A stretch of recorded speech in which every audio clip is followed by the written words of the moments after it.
ओंकार ओडिया। नमस्कार फ्रेंड्स, ओंकार ओडिया चैनल रे आपण मानक स्वागत। फ्रेंड्स, आज एक क्षुद्र वीडियो रे जो तंत्रोक्त वशीकरण विद्याटी को उपस्थापन करने जाऊँगी, जो मैंने प्रेम प्रणय यही व्यथित अवस्था अच्छा से निश्चित भाव में भिडटी को अनुसरण करूँ। कौन सी मंत्र ए प्रयोग आवश्यक ना, एक सूक्ष्म तंत्रोक्त विद्या एवं एहारी सहायता फल जेकोसी मानवीय स्नेह प्रेम संपर्क को आप सफल रूपायन करेंगे। सी आप व्यक्तिगत प्रेम क्षेत्र हो कि पारिवारिक प्रेम क्षेत्र हो कि आपंकर सामाजिक स्तर जेकोसी प्रकार भावबंधन हो, आपण मैंने सहज व्यवहार करेंगे। जेकोसी नारी एवं पुरुष या व्यवहार व्यवहार करने कौन दिन आवश्यक ना, केवल रात्र 10:30 रु 1:30 मध्य आप प्रयोग करार अच्छी, केवल मन रखार अच्छी। रात्रि 10:30 ठारू 1:30 भितर आप वशीकरण तंत्र विद्याटी को प्रयोग करेंगे। आपण मैंने किभली या सहजरे प्रयोग करेंगे जानापी भिडियो शेष पर्यंत देखूँ। जो चैनल को प्रथम बार आते अनुरोध चैनल कलर लाल कलर सब्सक्राइब बटन क्लिक करी बेल आइकन क्लिक कर ऑल नोटिफिकेशन पर क्लिक करी चैनल को सब्सक्राइब कर तेज। फ्रेंड्स, एवं आसतु सीधा सड़क नजर पकड़ा यही सहज सरल तंत्रोक्त वशीकरण विद्याटीर रूपरेख, जहाँ माध्यम कि आम जहाँ को चाहूचे जीवन भितर सामिल करने जदि सही पुरुष बा नारी आमर प्रेम को ग्रहण न कला, आमर मूल्य न बुझी पारा, आम जो भाव में भल पाचे जदि सी तार प्रतिदान न देकरी आमको देखला कि मुह मोड़ी चलीगला, किभली आम सहजरे आमर वश्यता भितर को आनीपर एवं आम ताको जहाँ कहवा से तत्काल मानिया बाध्य हम। सारा जीवन आम आमर पाखे पाखे रखिपर। आपन को एथपाई जहाँटा मुझे कहली कौन सी दिन आवश्यक ना, केवल रात्र 10:30 ठारू 1:30 मध्य आपण मैंने क्रियाटी करेंगे। एथपाई आपको आवश्यक हम प्रथमतः 3 गोटी माटी पात्र आणतु, जहाँकि कुंभार मानक पाखे मिल हाट बजार मानक बिका होची। माटी पात्र 3 गोटी आनी सारा प्रथम माटी पात्र आप रखिए निजर 2 हाथ मुठा रे 2 मुठा कला खोसा बा कला राशि बोली जहाँ कहती, जहाँकि रवि सामग्री विक्रेता पाखे मिल तेजरात दुकान खोजिले मिल कला खोसा से मागिबे बा कला राशि से मागिबे। आपनकर मात्र 2 मुठा राशि दरकार बा खोसा दरकार। यार परवर्ती सामग्री आपको जोगाड़ करिया पड़िबो पूजा कर्पूर एवं 3 गोटी लवंग, जो लवंग की आपनकर अक्षुण्ण थिबो, तार फूल थिबो ऊपरे एवं कौनसी से बड़ी खंडिया खबरा नथिबो। 3 गोटी स्वयं संपूर्ण लवंग आपण संग्रह करिवे एवं किछि पूजा कर्पूर, जहाँ कि आपनकर पूजा कार्य रे प्रभु पाखरे आरती करा जाए, सेही कर्पूर किछि संग्रह करिवे। एवं परवर्ती सामग्री जोगाड़ करिया पड़िबो कंचा गाई क्षीर अल्प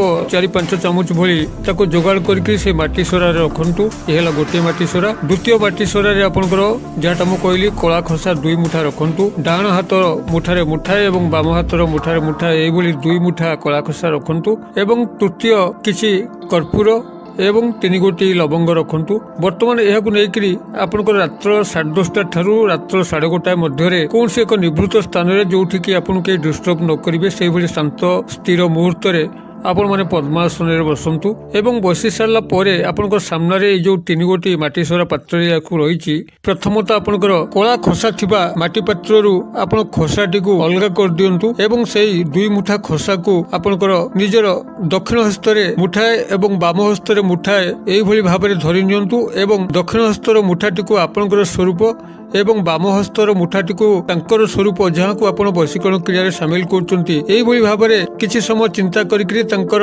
प्रतिरूप दर्शन करिके एवं निजर आत्मकल्प को मानस स्तर रे दर्शन करिकरी आपण से 2 मुठा कला खोसा को भूमि ऊपर रखंतु एवं ता ऊपर এই মাটি সোরা পাত্রটি ঘোড়াই দিয়ন্তু উল্টা ভাবে।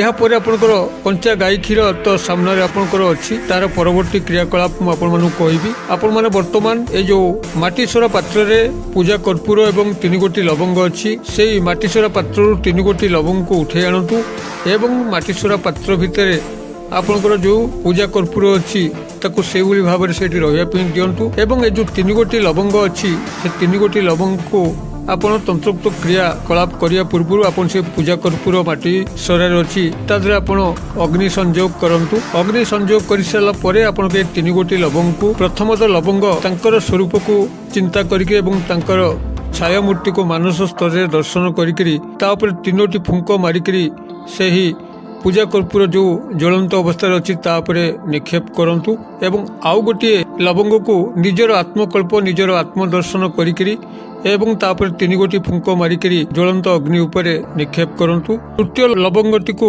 ଆପଣଙ୍କର 2 ଜଣଙ୍କର ଆତ୍ମସ୍ୱରୂପକୁ ମନେ ମନେ ଚିନ୍ତା କରିକିରି ସେ ଆପଣଙ୍କର ନିତ୍ୟାନ୍ତ ନିଜର ଏବଂ ସେ ଆପଣଙ୍କ ସହ ଜୀବନ ନିର୍ବାହ କରୁଛନ୍ତି ଏଇଭଳି ସମ୍ପର୍କର ଚିତ୍ରକୁ ମନେ ମନେ ଚିନ୍ତା କରିକିରି ସେହି ଲବଙ୍ଗ ଉପରେ ପୁନରାୟ 3 ଗୋଟି ଫୁଙ୍କ ମାରନ୍ତୁ ଏବଂ ତାକୁ ମଧ୍ୟ ସେହି ଜ୍ୱଳନ୍ତ ଅଗ୍ନି ଯାହାକି ପୂଜା କର୍ପୂର ଜଳୁଛି ତା ଉପରେ ନିକ୍ଷେପ କରନ୍ତୁ। ଏଇଭଳି ଭାବରେ ଏହି ଲବଙ୍ଗର କ୍ରିୟାଟିକୁ ସାରିଲା ପରେ ସେଇ ଜଳୁଥିବା ମାଟି ସରାଟିକୁ ଏଇ ଯେଉଁ ଆପଣଙ୍କର ଖସା ଘୋଡ଼ା ହେଇଛି ମାଟି ସରାଟିକୁ ତା ଚାରିପଟେ ଆପଣ 3 ଘେରା ବୁଲେଇ ଦିଅନ୍ତୁ। ପୁନରାୟ ଆପଣ ସେଇ ଅଗ୍ନି ପ୍ରଜ୍ୱଳିତ ମାଟି ସରାଟିକୁ ତା ସ୍ଥାନରେ ରହିବା ପାଇଁ ଦିଅନ୍ତୁ। ଏହାପରେ ଆପଣଙ୍କର କଞ୍ଚା କ୍ଷୀର ଯେଉଁ ମାଟି ସରାରେ ଅଛି ସେଥିରୁ କିଛି କଞ୍ଚା କ୍ଷୀର ଆଣିକରି ଆପଣଙ୍କର ଏଇ ଘୋଡ଼ା ଥିବା ଖସା ଉପରେ ଛିଞ୍ଚି ଦିଅନ୍ତୁ ଏବଂ ଆଉ କିଛି କ୍ଷୀର ନେଇକରି ଆପଣଙ୍କର ଏଇ ଜ୍ୱଳନ୍ତ ଅଗ୍ନି ଯେଉଁ ପ୍ରଜ୍ୱଳିତ ହୋଇକି ଅଛି ଯେଉଁଥିରେ ଆପଣଙ୍କର ଲବଙ୍ଗ ଆହୁତି କଲେ ତା ଉପରେ ସିଞ୍ଚନ କରନ୍ତୁ। ବର୍ତ୍ତମାନ ଏହି କ୍ରିୟାଟିକୁ ସେଇଠି ଏତିକି ପରିସମାପ୍ତି କରିସାରିଲା ପରେ ଆପଣ ତାଙ୍କୁ ଯେ ସମ୍ପୂର୍ଣ୍ଣ ଭାବରେ ପାଇସାରିଛନ୍ତି ଏଇଭଳି ମାନସ କଳ୍ପନା କରିକିରି ସେଇ ସ୍ଥାନରେ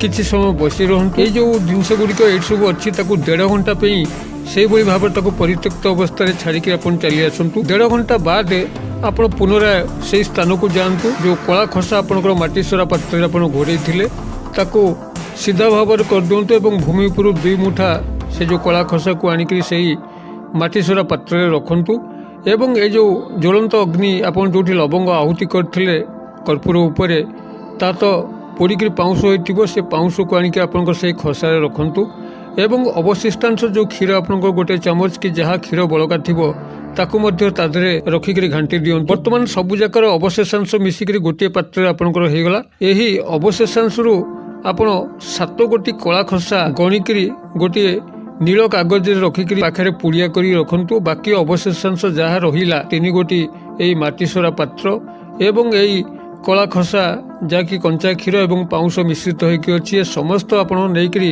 ପାଖରେ ଥିବା ଯେକୌଣସି ପ୍ରବାହିତ ନଦୀ ଜଳ ଧାର ସେ ନାଳ ହେଉ କି ନଈ ହେଉ ଆପଣ ସେଇଠି ପ୍ରବାହିତ କରିଦିଅନ୍ତୁ କିମ୍ବା ଯଦି ଆପଣଙ୍କ ଘର ପାଖରେ ନାଳ ନଈ ନାହିଁ ତେବେ ଆପଣ ଯେକୌଣସି ଫୁଲ ଗଛ ମୂଳେ ଏହାକୁ ଏକାନ୍ତରେ କେହି ନ ଦେଖିଲା ଭଳି ଆପଣ ଏହାକୁ ପୋତି ଦେଇକି ଆସିବେ ଏବଂ ଏହାର ପରେ ପାଖରେ ଆପଣଙ୍କର ଯେଉଁ ନୀଳ ପୁଡ଼ିଆଟିରେ 7 ଗୋଟି କଳା ଖସା ଆପଣ ରଖିଲେ ଏହାକୁ ଆପଣଙ୍କର ସେହି ବ୍ୟକ୍ତିଙ୍କୁ କୌଣସି ନା କୌଣସି ସମୟରେ ଆପଣ ତାଙ୍କୁ ଖୋଇଦେବାର ଅଛି। ଯେକୌଣସି ମାଧ୍ୟମରେ ତାଙ୍କୁ ନ ଖୋଇବା ପର୍ଯ୍ୟନ୍ତ ତାଙ୍କୁ ଆପଣ ପ୍ରାପ୍ତ କରିବା ଟିକେ ଡେରି ହେବ। ତେଣୁ ଆପଣ କଳେ ବଳେ କୌଶଳେ ଏଇ 7 ଗୋଟି ଖସାକୁ ଯେକୌଣସି ମାଧ୍ୟମ ଦେଇକରି ଆପଣ ତାକୁ ଖୋଇଦେବାର ଅଛି। ପ୍ରଥମତଃ ଆପଣ ଯେତେବେଳେ ମାନେ କ୍ରିୟାଟିକୁ କରିବେ ତାଙ୍କ ଭିତରେ ଆନ୍ଦୋଳନ ଘଟିବା ପାଇଁ ଲାଗିବ।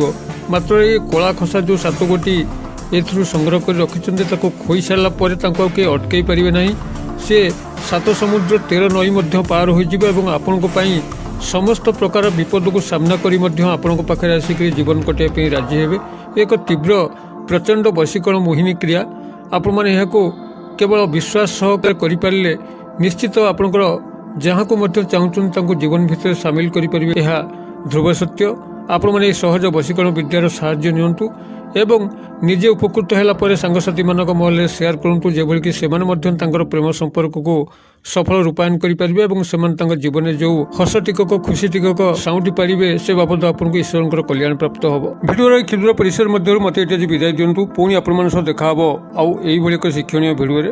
ସେ ପର୍ଯ୍ୟନ୍ତ ଦର୍ଶକ ବନ୍ଧୁ ଆପଣମାନେ ସମସ୍ତେ ମଙ୍ଗଳଙ୍କ କୃପାରୁ ଭଲରେ ଥାନ୍ତୁ ରହୁଛି। ସର୍ବେ ଭବନ୍ତୁ ସୁଖିନ ସର୍ବେ ସନ୍ତୁ ନିରାମୟା ସର୍ବେ ଭଦ୍ରାଣୀ ପଶ୍ୟନ୍ତୁ ମା କଶ୍ଚିତ୍ ଦୁଃଖଭାଗ ଭବେତ୍। ଓಂ ଶାନ୍ତି ଓಂ ଶାନ୍ତି ଓಂ ଶାନ୍ତି। ନମସ୍କାର।